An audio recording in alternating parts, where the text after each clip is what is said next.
हमारे चैनल को सब्सक्राइब करना ना भूलें। यहाँ हजारों कहानियां हैं आपके लिए। शिविका को इस बात की बिल्कुल भी उम्मीद नहीं थी कि करण उसे तुरंत कॉल बैक करेगा, इसलिए वो थोड़ी सोच में पड़ गई। उसने अपना मोबाइल फ़ोन उठाया। कॉल रिसीव करने से पहले कुछ पल सोचा, लेकिन मोबाइल फ़ोन लगातार बज रहा था। फिर शिविका ने एकदम सामान्य होते हुए कॉल रिसीव कर ली और मोबाइल फ़ोन अपने कान से लगाते हुए बोली, हेलो करण, कहाँ हो? आई नहीं अब तक? शिविका ने अपनी तरफ से प्रोफेशनल लगने की पूरी कोशिश की थी, लेकिन उसकी आवाज़ में उत्साह और बेचैनी करण साफ सुन सकता था। करण ने मुस्कुराते हुए जवाब दिया, अरे क्या बात है, एक ही दिन में इतना मिस कर रही हो क्या मुझे? वैसे दरवाजे की तरफ देखो। इतना बोलकर शिविका ने अपने बगल में मुड़कर दरवाजे की तरफ देखा। करण वहां खड़ा था, उसकी तरफ देखकर मुस्कुरा रहा था। शिविका को अपनी तरफ देखते ही करण ने हाथ हिलाकर उसे नमस्ते कहा और चुपचाप कमरे में आ गया। उसे वहां खड़ा देखकर शिविका को अच्छा लगा, लेकिन फिर उसने मोबाइल फ़ोन पर चल रही कॉल डिस्कनेक्ट कर दी और उसकी तरफ देखते हुए बोली, कितना ड्रामा करते हो करण, बता नहीं सकते थे क्या कि पहुंच गए हो? कॉल डिस्कनेक्ट होने की आवाज़ सुनते ही करण ने भी अपना मोबाइल फ़ोन पॉकेट में रख लिया और शिविका की तरफ आते हुए बोला, अरे क्या ड्रामा किया मैंने? और वैसे भी मुझे अभी अभी जतिन सर ने बताया कि आज तुमने मुझे घर पर ही बुलाया है। वैसे ऑफिस क्यों नहीं आई तुम आज? उसकी बात पर शिविका बोली, अरे लेकिन मैंने तो जतिन को 2 घंटे पहले ही कॉल कर दिया था और उसने तुम्हें अभी बताया, लेकिन मैं तो इतनी देर से तुम्हारे आने का इंतजार कर रही थी। करण ने उसकी तरफ देखकर आंख मारते हुए कहा, हाँ हाँ पता है मुझे, आखिर मैं हूँ ही इतना हैंडसम, कोई भी मुझे मिस करेगा और मेरा इंतज़ार भी सब करते हैं। वैसे भी अब यहाँ आ गया हूँ ना, तो वहाँ ऑफिस में सारी लड़कियाँ मिस करेंगी मुझे, तो फिर तुम तो आखिर मेरी होने वाली वाइफ हो, तुम्हें तो हक है मिस करने का। अपनी बात पूरी करते हुए करण तब तक आकर शिविका के पैरों के पास बेड पर बैठ गया और अपने दोनों हाथ पीछे रखकर आराम से हाथ पैर फैलाने लगा। तभी उसका हाथ शिविका के पैर से लगा तो शिविका ने जल्दी से अपना पैर पीछे कर लिया। उसके ऐसा करते ही करण ने पीछे मुड़कर देखा तो उसके पैर पर बैंडेज लगा हुआ था। वो बैंडेज देखते ही करण पूरा पीछे मुड़ा और ध्यान से शिविका के पैर की तरफ देखते हुए बोला, ये क्या है, तुम्हें चोट कब लगी? ओ गॉड, तुम मुझे कुछ बताती भी नहीं हो शिविका, और इसी वजह से तुम ऑफिस नहीं आई ना आज? करण ने उसकी फिक्र में एक साथ इतने सारे सवाल पूछ डाले थे। शिविका ने कहा, अरे ठीक हूँ मैं, जितना ज्यादा बैंडेज है उतनी तो चोट भी नहीं है, लेकिन डॉक्टर ने पता नहीं क्यों इतना बड़ा बैंडेज लगा दिया, और वैसे भी क्या बताती मैं तुम्हें? करण ने उसके पैरों की तरफ इशारा करते हुए कहा, यही जो हुआ है, और वैसे भी तुम डायरेक्ट मुझे भी तो कॉल कर सकती थी, तुमने जतिन सर को कॉल क्यों किया? करण ने शिकायत करते हुए ये बात बोली और मुंह बना लिया। शिविका ने लापरवाही से कहा, अरे लेकिन जतिन तो वहाँ का मैनेजर है और वही सबको मैनेज करता है, तो बस इसीलिए मैंने सोचा। 1 मिनट, तुम्हें बुरा लगा क्या? इतना बोलते हुए उसकी नज़र करण पर पड़ी तो उसने सवाल किया। करण को उसकी इस बात का बुरा लगा, लेकिन फिर भी वो ये बात जाहिर नहीं करना चाहता था, इसलिए दूसरी तरफ देखते हुए बोला, नहीं, मुझे क्यों बुरा लगेगा इतनी सी बात पर? आज वैसे भी जतिन सर मैनेजर हैं, सही किया तुमने, लेकिन यहाँ ये चोट कैसे लग गई तुम्हारे पैर में? सुबह सुबह, कल तक तो ठीक थी ना? करण ने बात बदलते हुए सवाल किया। वैसे भी वो इस बात का कारण तो जानना ही चाहता था कि शिविका के पैर में इतनी चोट आई कि इतना बड़ा बैंडेज हुआ है। शिविका ने उसकी बात का जवाब देते हुए बताया, अरे वो सुबह सीढ़ियों से पैर फिसल गया, बस ज्यादा कुछ नहीं है, और नेक्स्ट टाइम से डायरेक्ट तुम्हें ही कॉल कर लूंगी, और वैसे भी अब कुछ दिनों तक शायद तुम्हें घर पर ही आना पड़ेगा। करण बोला, मुझे कोई प्रॉब्लम नहीं है यहाँ आने से, बस अपने घर न जाना पड़े। धीमी आवाज में उसके मन की बात भी बाहर निकल गई, तो शिविका ने एकदम से उसकी तरफ देखा और पूछा, अच्छा ऐसा क्या हुआ है तुम्हारे घर पर, कोई प्रॉब्लम है क्या? If you want to share? Karan ने बेबसी से कहा, रहने दो, पहले ही तुम ठीक नहीं हो, क्यों और वो सब जानना, और वैसे भी वो सब तो कभी नहीं बदलने वाला, छोड़ो, बताओ क्या काम है अभी? शिविका ने मुंह बनाते हुए कहा, अरे नहीं, मैं बिल्कुल ठीक हूँ, पता नहीं क्यों सुबह से सब मुझे ऐसे ट्रीट कर रहे हैं जैसे कि पता नहीं क्या हो गया हो मुझे। पैर में हल्की सी मोच ही तो है, या फिर शायद फ्रैक्चर, लेकिन बाकी तो ठीक हूँ ना मैं? और बताओ, ऐसा भी क्या हुआ जो नहीं बदलने वाला? और वैसे भी तुम काफी डिस्टर्ब लग रहे हो। करण ने उसके सवालों को टालते हुए कहा, शिविका, काम करने के लिए बुलाया है ना तुमने मुझे यहाँ पर, और वैसे भी मैंने वो सब बस ऐसे ही बोल दिया, सॉरी। उसकी इस बात पर शिविका की नाराजगी और बढ़ गई। उसने करण का हाथ पकड़ लिया और कहा, सीधे बोलो ना, नहीं शेयर करना चाहते तुम मेरे साथ कुछ भी, ये इस तरह बार बार काम का बहाना क्या बना रहे हो। शिविका ने शायद आज पहली बार ही इस तरह से उसका हाथ पकड़कर उससे कोई शिकायत की थी। इसलिए करण पीछे मुड़कर उसके थोड़े नाराज चेहरे की तरफ देखने लगा। वो मुंह बनाकर दूसरी तरफ देख रही थी। करण ने बहुत प्यार से उसके हाथ पर अपना हाथ रखा और सहूलियत से बोला, कुछ नहीं, बस वो सब तो हमेशा का ही है, और मैं नहीं चाहता कि तुम भी इन सब में इन्वॉल्व होकर मेरी ही तरह परेशान हो। तुम्हें तो पहले ही इतने काम होते हैं, इतनी सारी जिम्मेदारियां हैं तुम पर। और शिविका ने उसकी बात काटते हुए पूछा, और क्या? करण अपनी अधूरी बात पूरी करते हुए बोला, और पहले ही तुम इतनी टेंशन में रहते हो, अभी तो तुम्हारे पैर में भी चोट लगी है, तो क्या करोगी मेरी प्रॉब्लम्स के बारे में भी जानकर? शिविका ने करण को मायूस देखकर थोड़ा चीयर अप करते हुए कहा, हो सकता है मैं तुम्हारी कोई हेल्प कर पाऊं, एक बार शेयर करके तो देखो। और वैसे भी जब मैं इतना कुछ हैंडल कर लेती हूँ तो फिर क्या पता इसे भी हैंडल कर लूं। करण ने उसकी आंखों में देखते हुए सवाल किया, क्यों हेल्प करना चाहते हो तुम मेरी? उसके इस तरह देखने पर करण को उसकी नजरों में तीव्रता साफ नजर आई, लेकिन वो उससे नजरें चुराती हुई इधर उधर देखने लगी। तो करण ने उसके चेहरे पर अपना हाथ रखकर उसे रोका और आगे बढ़कर उसकी आंखों में आंखें डालकर बोला, क्यों नजरें चुरा रही हो? बस एक सवाल ही तो किया है, क्या लगता हूँ मैं तुम्हारा? और क्यों अपने असिस्टेंट की फैमिली प्रॉब्लम जानना चाहती हो? क्यों हेल्प करना चाहती हो मेरी? बताओ ना। करण ने खुद को उसका असिस्टेंट बताने पर शिविका को बुरा लगा। उसने करण का हाथ अपने चेहरे से नहीं हटाया और उसके हाथ पर ही अपना हाथ रखकर उसकी आंखों में देखते हुए बोली, अच्छा, तो फिर मेरे असिस्टेंट को मेरी इतनी फिक्र क्यों है? मुझे चोट कैसे लगी, कब लगी, सब इतना तो नहीं जानना चाहते ना अपनी बॉस के बारे में? शिविका के सवाल पर एक और सवाल करने पर इस बार नजरें चुराने की बारी करण की थी। उसने तुरंत शिविका के हाथ के नीचे से अपना हाथ वापस निकाला और वहां से उठकर जाने लगा। तो पीछे से शिविका बोली, नहीं है ना जवाब, तो फिर ऐसा सवाल ही क्यों करते हो? और वैसे भी करण, इस बारे में हमारी बात हो चुकी है ना, भूल जाते हो क्या तुम? उसकी बात सुनकर करण रुक गया और वापस शिविका के सामने बेड पर बैठ गया और उसकी तरफ देखते हुए बोला, हाँ याद है, इस बारे में बात हो चुकी है हमारी। बॉस और असिस्टेंट के अलावा एक और भी रिश्ता है हमारा, लेकिन पता नहीं क्यों मुझे वो रिश्ता सिर्फ एक झूठ ही लगता है। करण ने थोड़ा सोचते हुए बोला। इस बात को बोलते हुए उसने शिविका की तरफ ध्यान नहीं दिया। उसे करण की इस बात का बुरा लगा, लेकिन फिर भी उसने कुछ नहीं कहा और साइड में रखे अपने पर्स में कुछ ढूंढने लगी। तो करण उसे कंफ्यूजन से देखने लगा। करण ने कुछ पूछा नहीं, लेकिन थोड़ी देर बाद शिविका ने अपने पर्स में से कुछ निकाला और उसे मुट्ठी में बंद करके करण के सामने कर दिया। उसके ऐसा करने पर करण ने कंफ्यूजन से उसकी तरफ देखा और अपने हाथ से इशारा करते हुए पूछा, अब ये क्या है? उसके जवाब में शिविका ने अपनी मुट्ठी खोलते हुए कहा, रिश्ता झूठ तो लगेगा ही, क्योंकि तुमने तो दिल से एक्सेप्ट ही नहीं किया है हमारी एंगेजमेंट को, और ये रिंग भी उस दिन उतार कर फेंक दी थी ना तुमने।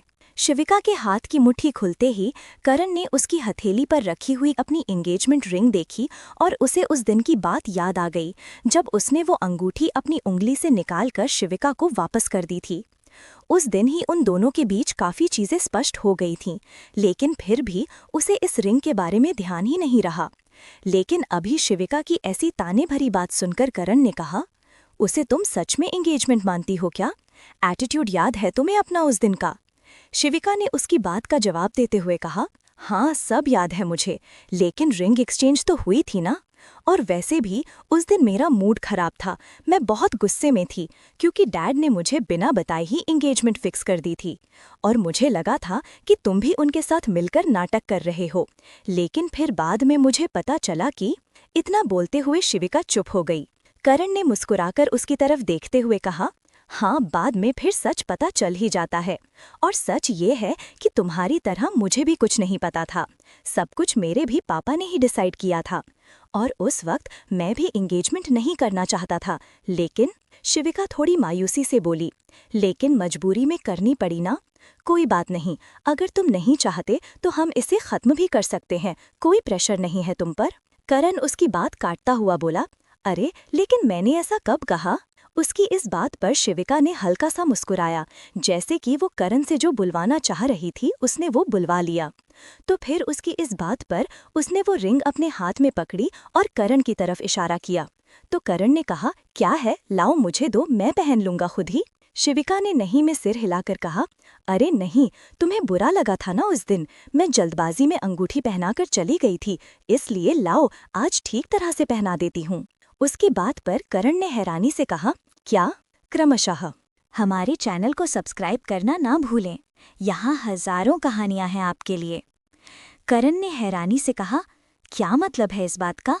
इससे पहले वो कुछ और बोल पाता, शिविका ने उसका हाथ अपने हाथ में पकड़ लिया और उसकी अनामिका में फिर से उसे सगाई की अंगूठी पहना दी। शिविका के ऐसा करते ही करण हैरानी से आंखें बड़ी बड़ी करके उसकी ओर देखने लगा। शिविका उसके हाथ में पहनी अंगूठी की ओर देखते हुए बोली, कितनी परफेक्ट फिट आई है ये अंगूठी तुम्हें। वैसे मेरी वाली अंगूठी भी मुझे परफेक्टली फिट है। पता नहीं इतनी परफेक्ट साइज की कैसे डिजाइन करवाई पापा ने। करण ने तुरंत पूछा, अच्छा तो ये बात भी तुमने आज ही नोटिस की? शिविका ने थोड़ा हकलाते हुए कहा, बिल्कुल, आज ही तो नोटिस करूंगी ना, अब आज ही तो पहनाया है। और वैसे भी अब से पहन कर रखना ताकि सबको पता चले कि तुम्हारी सगाई हो गई है और वो ऑफिस में निधि, पूजा, कविता तुम्हारे आसपास ना भटके। करण ने शरारत से उसे छेड़ते हुए कहा, ओहो, तो जलन हो रही है तुम्हें जो ऑफिस में लड़कियां मेरे आसपास भटकती रहती हैं। वैसे मैंने तुमसे कहा ना, मैं हूं ही इतना हैंडसम और अट्रैक्टिव। अब सब मेरी तरफ अट्रैक्ट हो जाते हैं तो क्या करूं मैं? लेकिन मेरी होने वाली वाइफ को इस बात से जलन हो रही है, ये जानकर मुझे बहुत अच्छा लगा। शिविका नजरें चुराते हुए बोली, शट अप करण, ऐसा कुछ भी नहीं है। और वैसे भी जलन तो तुम्हें होती है मुझे साहिल के साथ देखकर। तुम्हें क्या लगता है मैंने नोटिस नहीं किया? उसकी इस बात पर करण ने भी तुरंत सफाई देते हुए कहा, नहीं नहीं, मुझे उस साहिल से ऐसी कोई भी जलन नहीं होती है। और वो तो बस पता नहीं क्यों मुझे थोड़ा अजीब लगता है। पता नहीं क्यों तुम्हें वो अच्छा आदमी लगता है। वैसे मुझे तुम पर पूरा विश्वास है, पता नहीं क्यों लेकिन है। करण ने बहुत ही विश्वास से शिविका की आंखों में देखते हुए ये बात कही। शिविका को भी उसकी बातों में सच्चाई नजर आई और उसने करण के हाथ पर अपना हाथ रखते हुए बहुत ही इत्मीनान से कहा, थैंक यू मुझ पर इतना भरोसा करने के लिए, और मैं तुम्हारा ये भरोसा कभी नहीं तोड़ूंगी करण, बिलीव मी। करण ने भी उसके हाथ पर अपना हाथ रखा। वो तसल्ली से मुस्कुराकर बोला, I already believe you, but तुम्हें जरा भी विश्वास नहीं है ना मुझ पर, इसीलिए। वैसे चाहो तो हमारी सगाई अनाउंस भी कर सकती हो, उससे तुम्हारी सारी इनसिक्योरिटीज और जलन दूर हो जाएंगी। शिविका थोड़ी घबराते हुए बोली, नहीं, मैं ऑफिस में अभी ये बात अनाउंस नहीं कर सकती। मेरा मतलब है अभी हमें ये रिलेशन सीक्रेट रखना होगा, और इस बारे में तो हमारी बात हो चुकी है ना करण। शिविका ने जिस तरह एकदम से ये बात मना करते हुए कही, उसका रिएक्शन देखकर करण का मुंह जमीन पर गिर गया। उसने शिविका के हाथ से अपना हाथ हटा लिया और उठकर खड़ा होते हुए मायूसी से बोला, आई एम सॉरी, मुझे ही शायद ये बात नहीं करनी चाहिए थी। और वैसे भी कौन सा मेरे जैसे मिडिल क्लास अनसक्सेसफुल आदमी के साथ सगाई अनाउंस करके तुम प्राउड फील करोगी? कोई बात नहीं, मैं समझता हूँ। करण की ऐसी मायूसी भरी बातें सुनकर शिविका सन्न रह गई। वो बेड से उठने की कोशिश करते हुए बोली, नहीं करण, ऐसी कोई बात नहीं है, तुम प्लीज गलत मत। अपनी बात बोलते हुए जैसे ही शिविका ने जमीन पर अपना दूसरा पैर रखा और उठकर खड़े होने की कोशिश की, उसे बहुत तेज दर्द हुआ, जिसकी वजह से उसकी हल्की चीख भी निकल गई। उसकी दर्द भरी सिसकारी सुनकर करण ने तुरंत पीछे मुड़कर उसकी ओर देखा और उसे पकड़कर वापस बिस्तर पर बिठाते हुए बोला, अरे संभल कर और बैठी रहो ना, तुम क्यों खड़ी हो रही हो, तकलीफ बढ़ जाएगी पैर की। इतना बोलकर करण ने उसे बिस्तर पर बिठाया और पीछे का तकिया ठीक करते हुए उसे बिल्कुल कायदे से बिस्तर पर बिठाया। उसने शिविका के कंधे पकड़कर उसे तेल लगाया। इस वक्त उसका चेहरा भी शिविका के चेहरे के सामने था और वो उसके काफी नजदीक था। करण का ध्यान तो शिविका की तरफ नहीं था, लेकिन शिविका एकटक उसे ही देख रही थी, क्योंकि वो जिस तरह से उसकी फिक्र और उसकी केयर कर रहा था, शिविका को बहुत अच्छा लग रहा था और वो उससे दूर नहीं होना चाहती थी। तभी करण ने भी एकदम उसकी तरफ देखा तो पाया कि शिविका पहले ही उसकी तरफ देख रही है, और उन दोनों की नजरें मिली तो जैसे एक पल के लिए उन दोनों की ही सांसें थम गईं। करण का एक हाथ अपने आप ही शिविका के गाल पर चला गया और वो एकदम हल्के हाथों से शिविका का गाल सहलाने लगा। शिविका ने अपनी आंखें बंद कर लीं और करण पता नहीं किस मदहोशी की हालत में उसके होठों की तरफ ही देखने लगा। उसके चेहरे पर झुकते हुए वो थोड़ा सा आगे बढ़ा, लेकिन तभी दरवाजे की तरफ से आवाज आई, मम्मा, काव्या स्कूल से वापस आ गई। काव्या की आवाज सुनते ही शिविका ने तुरंत अपनी आंखें खोलीं और जल्दी से करण को खुद से दूर धकेला। करण भी एकदम से होश में आते हुए उससे थोड़ा दूर होकर बैठ गया और उन दोनों ने पीछे मुड़कर देखा तो वहां दरवाजे पर सिर्फ काव्या थी। ज्योति उसका बैग लिए हुए उससे कुछ कदम पीछे थी। इसलिए उन दोनों ने राहत की सांस ली कि काव्या के अलावा फिलहाल किसी ने उन दोनों को इस तरह से नहीं देखा। काव्या ने भी दरवाजे से अंदर आते हुए उन दोनों को इस तरह से देख लिया था, इसलिए वो उन दोनों के सामने बिस्तर के पास आकर खड़ी होते हुए बोली, क्या कर रहे थे आप दोनों ऐसे? काव्या ने बड़ी मासूमियत से सवाल किया, लेकिन उसके इस सवाल पर करण और शिविका दोनों ही थोड़े शर्मिंदा महसूस करने लगे और एक दूसरे से नजरें नहीं मिला पाए। लेकिन करण ने आगे आकर काव्या का हाथ पकड़ लिया और उसे उठाकर अपनी गोद में बिठाते हुए कहा, बेबी, वो मैं बस तुम्हारी मम्मा की हेल्प कर रहा था। उनके पैर में चोट लगी है ना, तो उन्हें थोड़ी सी प्रॉब्लम हो रही थी। करण की बात सुनकर काव्या एकदम से बोली, अरे हाँ मम्मा, आपको तो चोट लगी थी ना, अब आपकी चोट कैसी है? ज्यादा दर्द तो नहीं हो रहा ना? शिविका ने मुस्कुराकर अपनी बाहें फैलाते हुए कहा, नहीं बेबी, ज्यादा दर्द नहीं हो रहा, और अब तुम आ गई हो ना, तो बाकी की चोट भी ठीक हो जाएगी। आओ मम्मा के पास आओ। शिविका के इस तरह बुलाने पर काव्या करण की गोद से उठते हुए शिविका की तरफ बढ़ी, लेकिन फिर कुछ सोचते हुए वो वापस करण की गोद में बैठ गई और बोली, नहीं मम्मा, मैं फ्रेंड के पास ही ठीक हूँ, और अभी आपके पास आऊंगी तो आपकी चोट और हर्ट हो जाएगी। शिविका उसे समझाने की कोशिश करते हुए अपना सिर हिलाकर बोली, अरे नहीं बेबी, ऐसा कुछ भी नहीं होगा। करण उसकी बात बीच में ही काटता हुआ बोला, रहने दो शिविका, सही कह रही है वो, तुम रेस्ट करो और मैं हूं ना काव्या के साथ। करण की इस बात पर काव्या ने खुश होते हुए उसे हाई फाई दिया। शिविका ने भी उन दोनों को मुस्कुराकर देखा और जब तक ज्योति वहां पर आ गई और उसने काव्या का बैग उसके कमरे में रख दिया, वो काव्या और शिविका के खाने के लिए पूछने लगी। खाने के बारे में सुनकर शिविका ने समय देखा तो 2:30 बज रहे थे और फिर उसने करण से पूछा, इतना समय हो गया करण, तुमने भी कुछ नहीं खाया है ना? करण ने उसकी बात का जवाब दिया, अरे लेकिन कुछ काम भी तो नहीं किया मैंने आज, कोई बात नहीं, मुझे लंच ब्रेक नहीं चाहिए, मैं ठीक हूँ। शिविका ने उसे बताया, लंच ब्रेक नहीं दे रही हूँ मैं तुम्हें, वैसे भी बस साथ में खाना खाने के लिए पूछ रही हूँ, और मैं पूछ क्यों रही हूँ? बोलते हुए शिविका ने बेबसी से अपना सिर हिलाया और फिर ज्योति को आदेश दिया, ज्योति, एक काम करो, तुम हम तीनों का खाना यहाँ कमरे में ही ले आओ, क्योंकि मैं तो नीचे आ नहीं पाऊंगी। ठीक है मैडम। इतना बोलकर ज्योति वहां से उन तीनों का खाना लेने के लिए चली गई। करण को शिविका का इस तरह से हक जताना काफी अच्छा लगा और वो मुस्कुराकर उसी की ओर ही देखने लगा, जिसे काव्या ने नोटिस कर लिया और फिर उसकी शर्ट खींचते हुए उसका ध्यान अपनी ओर करने लगी। उसके ऐसा करने पर करण का ध्यान उसकी ओर हुआ। करण ने इशारा करते हुए पूछा, क्या हुआ बेबी? काव्या ने धीमी आवाज में कहा, कितनी ब्यूटीफुल है ना मेरी मम्मा? करण ने भी मुस्कुराकर सहमति जताई, हाँ वो तो है, लेकिन तुम ये बात मुझे क्यों बता रही हो? काव्या ने मुंह पर हाथ रखकर हंसते हुए कहा, अरे बता नहीं रही हूँ, पूछ रही हूँ, क्योंकि इतनी देर से तुम मम्मा को ही देखकर स्माइल कर रहे हो। उसके ऐसा करने पर करण उसका गाल खींचते हुए बोला, नॉटी बेबी। शिविका ने अपने मोबाइल फोन से नजरें उठाते हुए उन दोनों की तरफ देखकर कहा, क्या बात हो रही है दोनों फ्रेंड्स के बीच, मुझे भी बताओ कुछ। शिविका का सवाल सुनकर उन दोनों ने एक दूसरे की तरफ देखा। करण ने हल्के से नहीं में अपना सिर हिलाया तो काव्या उसका इशारा समझ गई और शिविका की तरफ देखकर अपनी आंखें एकदम छोटी करते हुए बोली, नहीं, हम नहीं बता सकते, क्योंकि ये हम दोनों फ्रेंड्स का सीक्रेट है ना, क्यों करण? करण ने भी मुंह पर अपनी उंगली रखते हुए कहा, हाँ बिल्कुल, टॉप सीक्रेट। करण के ऐसा करते ही काव्या खिलखिलाकर हंस दी और करण भी हंसने लगा।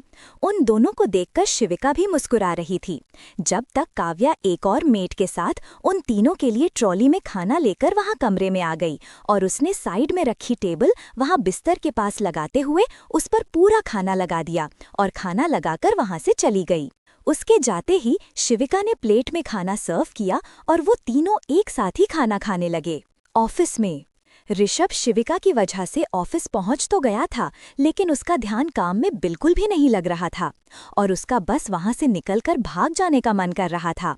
लेकिन वो अपनी मर्जी से ही आज वहां पर आया था, इसलिए वो फिलहाल ऐसा नहीं कर सकता था। इसलिए वो केबिन की खिड़की पर आया और वहां खड़ा होकर वहां से बाहर आते जाते लोगों और कारों को देखने लगा। वो बाहर की तरफ इसलिए देख रहा था क्योंकि उसका भी वहां से बाहर जाने का मन हो रहा था।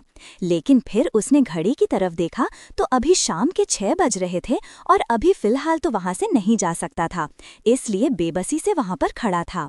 लेकिन तभी उसे नीचे कोई जाना पहचाना सा चेहरा नजर आया।